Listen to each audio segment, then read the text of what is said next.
The howl of the wind was relentless, a banshee's wail tearing at the reinforced windows of Outpost Vostok. Dr. Kaya Moreno pressed her gloved hands against the cold metal sill, peering out at the swirling whiteness beyond. The storms here were legendary, an unending turmoil of ice and rage, but tonight felt different, intimate in its fury. Every gust threatened to unthread the seams of the world. Inside, the outpost hummed with the low throb of generators and the hiss of steam escaping vent lines. Technicians in insulated jackets darted between modules, securing cables and checking pressure gauges. Lieutenant Marco Chen, lean and alert, moved with military precision as he double-checked the barricade doors. His radio crackled with the lab's ambient chatter, the steady beeps of monitors, the distant click of cameras, the soft buzz of computer servers crunching polar climate data. "Temperatures dropping faster than forecast," called out Sergeant Villanueva from the corridor. He was over 6 feet tall, his broad shoulders hunched against the cold that seeped through even the thickest parkas. "We're 2 degrees below safe threshold." Kaya nodded, her breath pluming in the lamplight. "We'll pull everyone back to the command module. No reason to risk exposure tonight." She checked her wrist console. EO 2.17 on April 23, 2025. In 10 minutes the station would trigger full lockdown, sealing off the science wing until the blizzard abated. As the final warning alarm echoed through the corridors, Kaya and Marco led the small team across the snow-packed deckplate bridge. Only essential personnel remained outside, the geophysical survey unit preparing a dozen borehole drills, and 2 meteorologists struggling to stabilize anemometer towers. Lightning-bright arcs of static electricity danced atop their instruments. "All clear," Marco reported, tapping his comm. "Let's get inside." They hustled back into the vestibule, shedding snow-caked gloves and sending their instruments into the outer decontamination chamber. Behind the thick blast doors, the warmth of the command module enveloped them like a wave of relief. Kaya exhaled, muscles unclenching for the first time in hours. "Glad that's over," she muttered, rubbing her arms as she toweled stray flakes from her hood. A distant clang echoed down the maintenance shaft. Everyone froze. "What was that?" asked Dr. Suresh Patel, the station's linguist, peering over his glasses at the ventilation grate. His calm brown eyes flicked to Kaya's. Before she could answer, Lieutenant Chen's headlamp beam sliced through the murk of the storm beyond the outer bay window. He exhaled sharply. "Movement out there, just beyond the drilling site." Kaya's pulse quickened. "Go. Let's see what it is. But stay sharp." She grabbed her own headlamp and followed Marco through the utility corridor, past rows of fuel cells and emergency rations. They emerged into the snow-trenched hangar, where the scouts' headlights carved ghostly columns through the drifting ice. The borehole drills lay silent now, their spindles half buried. The wind clawed at the open bay door, roaring in from the wasteland beyond. Marco swept his beam across the drift. "There, by the 3rd rig. Another flashlight?" He peered through frosted glass, then kicked at the snowbank. A dull thud resonated. Kaya knelt, her fingers brushing aside powder until she revealed a small hand, slender, pale blue, tipped with translucent nails. Her breath caught. Good God. They worked furiously, scooping away the snow in frantic handfuls. Beneath the jagged mound lay the rest of her, a girl curled into herself like a strange porcelain doll.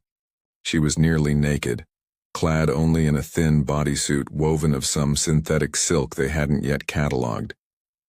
The shape of her face was delicate, almost ethereal. High cheekbones, a narrow jaw, lips the color of annealed steel. But it was the skin that stunned them, translucent as if carved from glacial ice, faint veins pulsing with an inner light. Strange symbols, engraved across her brow and down her neck, glimmered like living runes. Kaya swallowed hard. Medical feed. Get a read on her vitals. Marco jabbed at his wrist console. Her pulse is faint. Heat signature registering at -12 degrees Celsius. Life signs unstable. He shot Kaya a grim look. If we don't warm her soon, she's gone. The gale outside seemed to echo his words. The bay door slammed shut under automated emergency lockdown, severing their only barrier from the storm. Kaya ripped open her parka, offering the warmth of her body. Help me get her inside. She needs immediate shelter. 2 technicians rushed forward, slipping harnesses beneath the girl's limbs. They hoisted her gently, limbs rigid with frost. Kaya led the way to the de-ice chamber, every step followed by the hiss of collapsing snow and the hum of emergency lights. Inside the de-ice chamber, they shed her frozen suit and laid her on the warming table. The control panel sputtered in sparks, overwhelmed by the sudden emergency. Heaters clicked on, but the temperature gauge barely inched upward. No response, muttered Dr. Patel, scanning the alien anatomy on his portable scanner. Tiny frost crystals clung to her eyelashes. She's rejecting our heat transfer protocols. Her cells, they're shutting down. Kaya's jaw tightened. Then we'll have to do it ourselves. She gestured to Marco. Tie those thermal pads to my jacket. Contact points only. His eyes widened, but he nodded. Together they peeled off layers of insulated gear until their warm bodies pressed against the table's surface. Kaya felt a jolt as the girl's body siphoned away the heat, drawing her warmth into that impossible chill. Marco pressed a hand to her wrist. She's responding. Heart rate's climbing by a beat.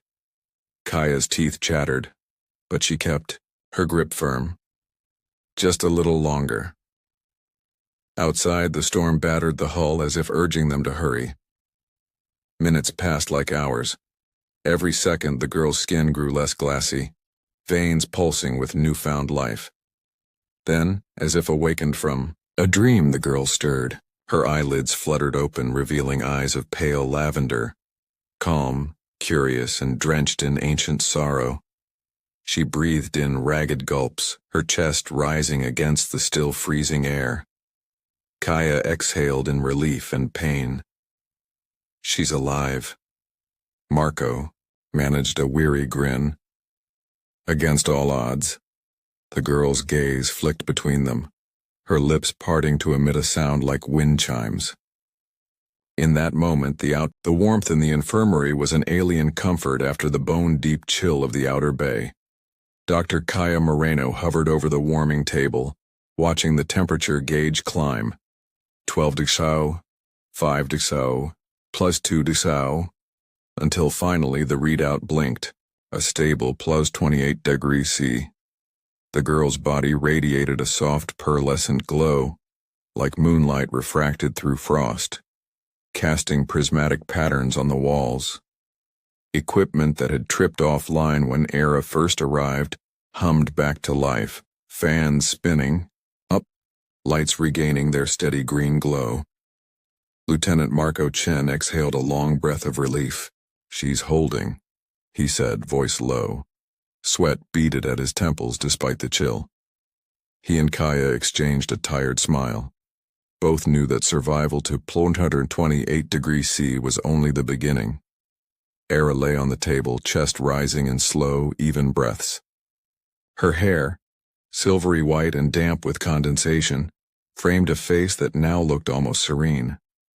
Across her collarbone, the rune-like symbols glowed faintly, pulsing in time with her heartbeat.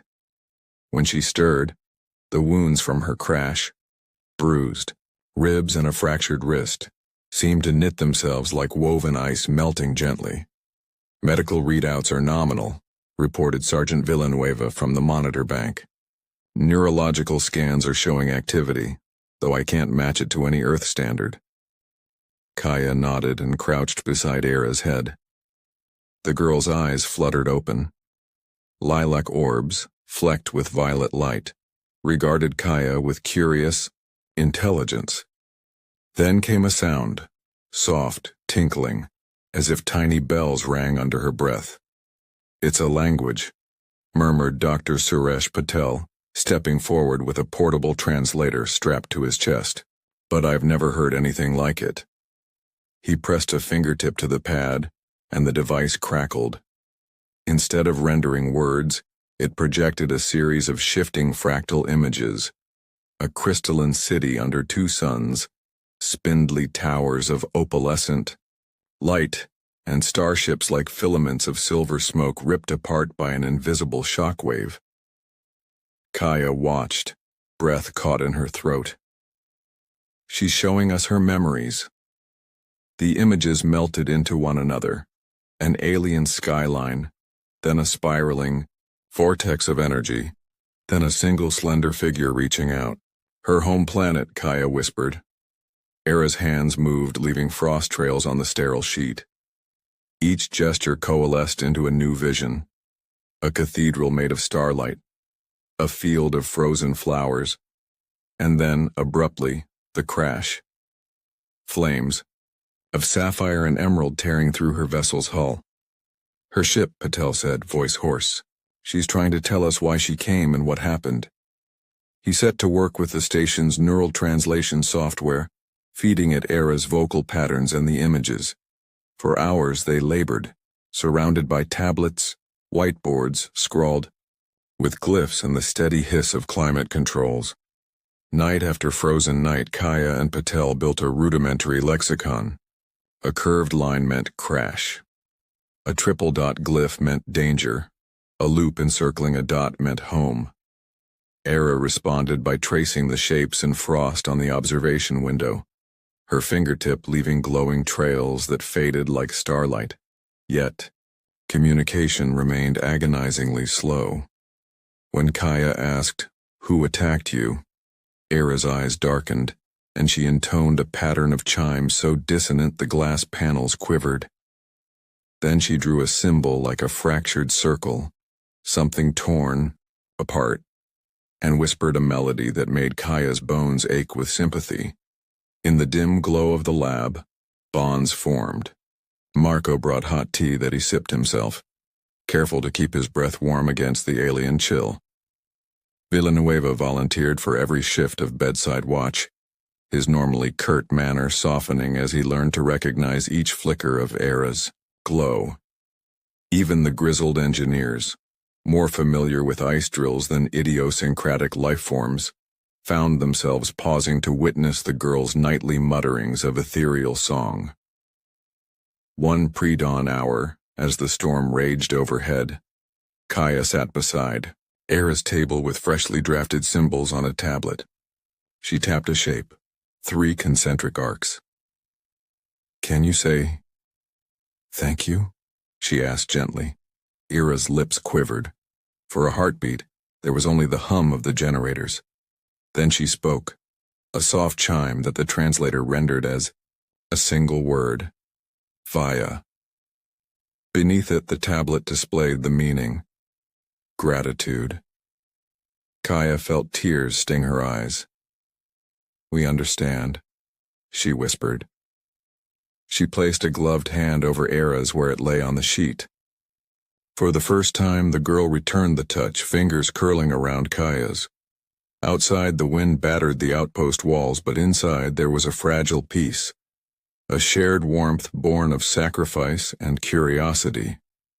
Together, they had broken the first shard of the barrier between human and alien. And in the luminous glow of that breakthrough, Kaya realized that this was only the beginning of a much larger journey, one that would take them far beyond the frozen wastes of Earth and into the heart of a galaxy brimming with both wonder and peril. When the emergency heaters finally stabilized at a tolerable 15 degrees C, Era's body began to radiate its own gentle warmth, an internal glow that pulsed like a living hearth. Equipment in the infirmary hummed back to life. Ventilators cycled smoothly, diagnostic scanners powered on without flicker, and the soft hum of the deicer rings filled the room. Even the stale recycled air felt sweet, as if blessed by some newly awakened sun. Kaya hovered at Ira's side, monitoring the girl's vitals, as frost slowly retreated from her eyelashes. Marco paced just outside the ward's transparent door, restless with relief and wonder. Each time Ira exhaled, a swirl of vapor dissipated into the warmer air, revealing the faint tracery of glowing veins in her sapphire blue palms. "It's like she's a living battery," muttered Dr. Suresh Patel, eyes wide behind his glasses as he reviewed the readouts. "Her heat is so stable, so self-regulating, she's literally sharing her energy with us." He tapped the screen. Heart rate 72 BPM, oxygen saturation 98%, body temperature a steady 31 degrees, and still rising toward normal.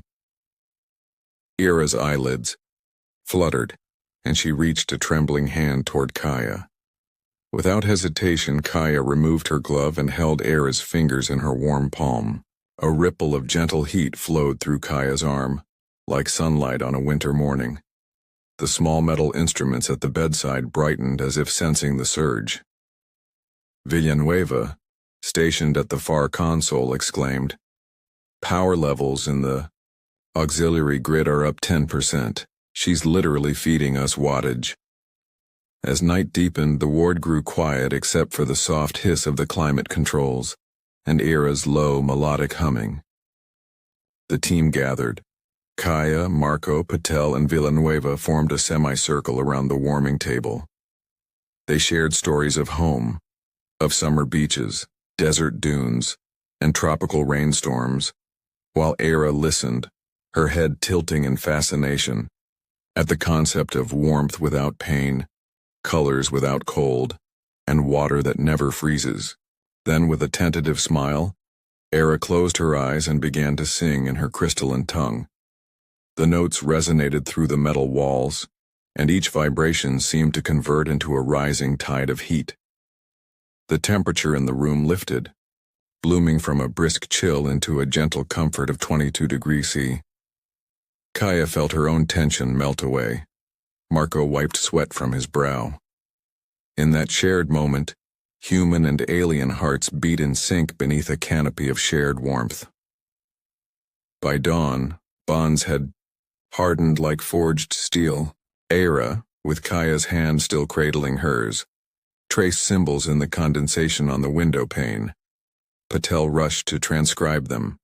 A circle of hands around a tiny spark, labeled Unity, and a single glowing orb surrounded by lines of energy, labeled Hope. Outside, the wind-whipped storm wore itself out against the hull, but inside the outpost, the glow from Ira's body banished any lingering cold, and any lingering doubt that this fragile alliance could illuminate the darkness of the unknown. The morning after Ira's first words, the infirmary was transformed into a war room of holographic displays and humming consoles. Dr. Patel stood before a floating lattice of fractal images, glimmering recollections of Ira's homeworld, while Kaya and Marco connected power cables from the station's grid to a newly rigged sonic amplifier. Every screen pulsed with cryptic symbols, twin suns, crystalline spires, and a planet surrounded by ribbons of aurora. Ira lay on a raised dais at the center, her body humming with latent energy. As Patel fed the decrypted glyphs into the translation matrix, a voice recording crackled through the speakers, Ira's own, singing in that crystalline tongue. It was neither song nor speech but an incantation of pure resonance, each note calibrated to weave magnetic fields into coherent patterns. Kaya's eyes widened as the amplifier's readout spiked. The station's auxiliary transformers were tapping into Ira's biofield, converting her voice into kilowatts of directed energy. Outside, a second storm front gathered, the wind-induced whiteout rattling the hull. Temperatures in the command module began to fall as the station diverted precious power to the sonic rig. "We'll lose the grid within the hour if we don't act," Villanueva warned, voice tense over the intercom. Ira's pale fingers twitched, and her glowing runes brightened, pulsing with an otherworldly rhythm. Though fatigued from revival, she nodded at Kaya's encouraging smile. As the rig's transducer horns pivoted toward the glacier ridge, Ira inhaled deeply and let her song rise. The first notes were a whisper against the howling gale. Then, amplified by human technology, they became a clarion call. In the mess, Hall's view screens, the polar sky ignited with impossible color. Bands of violet and emerald snaked across the heavens, coalescing into arcs that shimmered like strands of living light. The station's lights flickered and steadied as the power grid surged back to full capacity. Temperatures in the modules climbed back to comfortable levels, and the storm-driven alarms fell silent. Breathless, Kaya pressed her palm to the window's cold glass. Look at it, she's rewriting the sky. Marco stood beside her, hand on her shoulder as the aurora danced overhead. Ira's song tapered off into a soft hum, and the cratered ridge beyond the outpost glowed in the dawn's early light. The station was safe for now, but the silent question hung in the electrified air. Could one alien voice truly mend a planet's wounded shield? Ira's violet eyes met Kaya's across the control deck. In that gaze lay both triumph and urgency. The Song of Stars had bought them respite and revealed a far greater mission: to send her knowledge home, to heal not only Earth's skies but the rift that had torn her world apart. And so, beneath the fading aurora, they began to plan the fragile beacon that would carry Ira's hope into the depths of space. In the days after the aurora-lit miracle, Outpost Vostok hummed with purpose. Engineers scavenged titanium struts and power conduits from the wreckage of Ira's shuttle, while astrophysicists recalibrated the station's long-range transmitter into a makeshift interstellar beacon. Under Kaya's direction, technicians wove strands of crystalline filament, harvested from the shuttle's hull, into the antenna's focal array, trusting that Ira's own quantum encoding could pierce the void between worlds. Marco Chen oversaw the power coupling. We'll need every watt the reactor can spare, he warned as Villanueva rerouted auxiliary lines to the beacon's capacitors. Outside, the last of the polar storm clouds broke, revealing a bleached Arctic sky. For the first time in weeks, sunlight danced on the serrated ice, gilding the horizon with pale gold. Late on April 28th, the beacon was ready. Ira, now walking steadily on her heeled legs, stood before the array. Her oval eyes reflected the crystalline filaments like twin galaxies. Kaya placed a hand on the control console and whispered, "Whenever you're ready." Ira raised her arms and intoned the resonance note, a single pure tone that tremored through the metal hull. The beacon responded, converting her voice into a narrow-band pulse. On every display, the signal strength climbed from 0 to unity, then to a steady lock. In the comms room, the team held its breath as the waveform arced across solar system, charts vanishing into deep space. Transmitting, Patel announced, voice tight. Estimated arrival at her home system, 14 hours. They watched the readout flicker, then nothing but the low ambient hum of the outpost, until radar blinked a return ping. A slender ship, barely a sliver against the black, was already on approach. Through the bay's enlarged viewport came a silhouette of opalescent light, a rescue vessel of woven crystal and solar sails, just as Ira had shown them. It glided low over the snowfields, settling in a gentle drift above the ice.